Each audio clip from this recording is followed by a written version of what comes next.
Ever think about, like, how even the smallest things can, like, totally change the mood of a place? Oh, yeah. Like, you walk into a room and, like, every little detail, every smell, even the way things are arranged, Right. like, it all comes together to create this feeling, right? Absolutely. It's like stepping into a completely different world. And that's kind of what we're exploring today with Exodus chapter 30. It's all about how the Israelites created a sacred space. Yeah. The tabernacle Yeah. and all these super specific rituals that went along with it. And it's not just like the big picture ideas either. We're diving deep in the details here. Yeah. Like the exact recipe for anointing oil, Right. the incense, specific instructions for building the altar of incense, even the bronze laver for washing. And what's so fascinating is that every single element had a deeper meaning. It wasn't just about aesthetics, or practicality. Yeah. It was about creating an environment that really fostered a certain state of mind, a way of approaching the divine. So let's break down some of those key elements. So we've got this altar of incense. And they would burn incense on it as like a form of offering and prayer. And then there's the bronze laver where the priests would wash their hands and feet before they performed their duties. Yeah. It's almost like a symbolic cleansing ritual. Yeah, exactly. And that act of washing, it wasn't just about like physical cleanliness. It represented purification, preparing yourself to enter a sacred space and approach God with reverence and humility. So like those physical actions were tied to like a deeper spiritual intention. And then there's the instructions for creating the anointing oil and the incense. Right. God gave Moses this detailed list of ingredients, specific proportions. It wasn't just like, oh, throw in whatever smells nice. Absolutely. It was very, very precise. And that attention to detail really highlights the importance of intentionality and doing things with excellence. Yeah. Even in something as simple as creating a fragrance.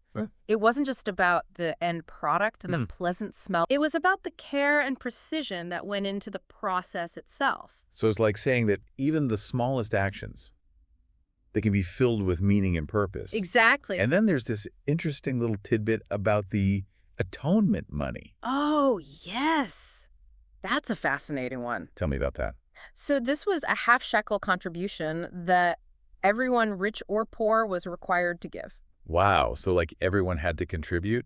It wasn't a tax, though. It was a way for everyone to participate in the upkeep of the tabernacle. Okay. Like, it was a symbol of shared responsibility and this collective commitment to maintaining the sacred space. So it wasn't just about the priests or the wealthy. It was about like everyone having a stake in the shared space. Absolutely. And then on top of all that, there were rules about how those sacred things could be used. Yes. Very strict guidelines. Like the anointing oil and the incense. Exactly. Strictly for sacred purposes. You couldn't just like wear it as perfume. Forbidden for personal use. It was about recognizing that there's a boundary between the sacred and the profane, and that certain things are set apart for a higher purpose. Okay, so we've got all these details about creating a sacred space, performing rituals, using these specific ingredients, respecting those boundaries. It's almost like an ancient blueprint for cultivating reverence and intentionality. That's a great way to put it. But what does all of this have to do with us today? It's not like we're all building tabernacles in our backyards. That's where it gets really interesting, because even though these practices originated thousands of years ago, the principles behind them are still incredibly relevant to our lives today. It's like we can take those ancient ideas and like adapt them to our lives now. Exactly. So like that ritual cleansing thing before going into the tabernacle, how does that apply to us today? It's not like we literally have to wash our hands every time we want to like, focus or something, right? Right. It's not about the physical act itself. It's more about the mental and emotional shift. Oh, I see. Creating a space where you can approach things with clarity and focus.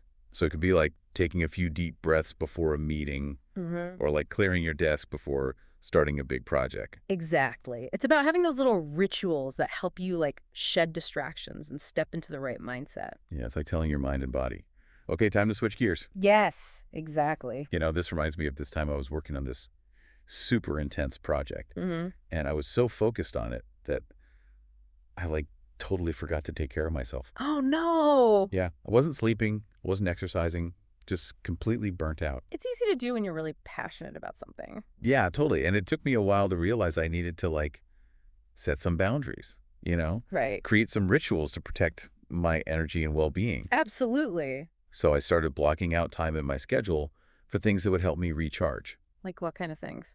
like going for walks or reading a book or spending time with friends, Nice. just giving myself a break, And did those rituals, did they help? Oh my gosh, it was like night and day.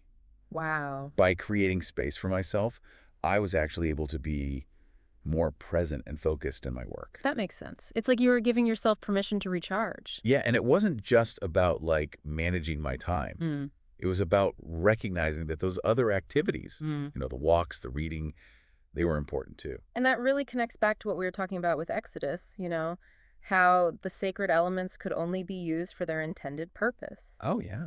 It's about recognizing what's sacred and setting boundaries to protect it. So we can like apply that to our lives today Absolutely. by asking ourselves, what are the things that I hold sacred? What are the things that nourish my soul? What helps me connect with something bigger than myself? It's a great question to ask yourself. And then once we know what those things are, we can create boundaries and rituals to protect them. And those boundaries, they don't have to be rigid, Right. It's about finding a balance between dedicating yourself to your work and making sure you're taking care of your own needs as well. It's like that whole thing with the atonement money where everyone contributed equally to take care of the tabernacle. Mm-hmm.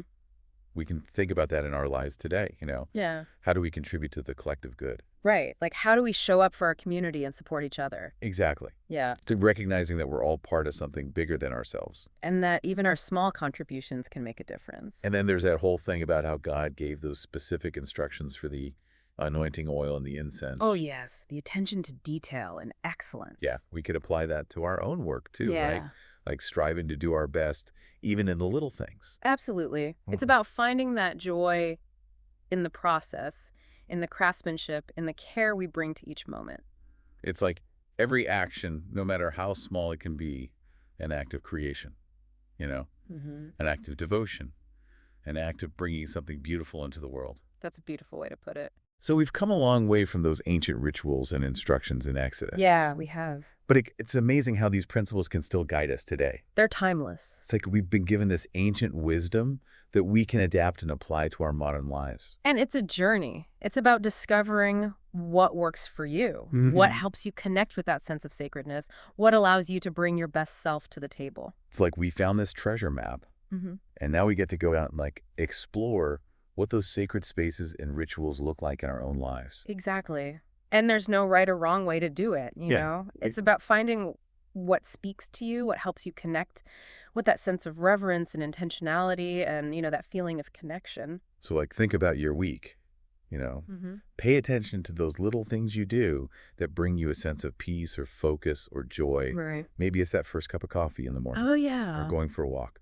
or listening to your favorite music. And then think about how you can make those moments even more intentional. Maybe it's like putting your phone away, lighting a candle, Yeah. taking a few deep breaths to really just be present. Just be in that moment. Exactly. It's like taking those regular things we do every day Mm. and making them a little bit more sacred, Ah, a little bit more mindful. a little bit more connected to something bigger than ourselves. And it's not about like adding more things to our to-do list or anything. No. It's about just being more aware of what we're already doing Exactly. and bringing more intention to it. Mm-hmm. So as we wrap up this deep dive into Exodus chapter 30, Mm-hmm. I'm feeling like there's so much possibility, Like even in our busy modern lives, we can still create those moments of sacredness, Absolutely. those rituals that connect us to something deeper, something with more meaning.